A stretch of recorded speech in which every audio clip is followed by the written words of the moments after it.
Woman is nature. Woman is homeland. Woman is the beginning of life throughout the universe. Women's empowerment for sustainable development requires discrimination and equality in all spheres to be deeply rooted throughout the world. Gender equality is needed in education to help destroy gender barriers in society. In allowing the achievement of gender equality, it will ensure that men and women are able to fully enjoy equal rights, equal opportunities, and privileges in civil and political life.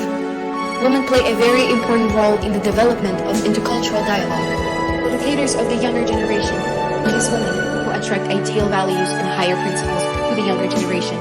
Allowing women's rights and opportunities is directly related to charity because where women have rights, care, and warmth reign. I am Naina Ibragim, an honored artist of Azerbaijan. I want to boldly declare that Azerbaijan became the first country in the East where women received the right to vote on an equal basis with men. Moreover, it was in our republic that such an opportunity appeared long before the right to vote was granted to citizens of a number of Western countries.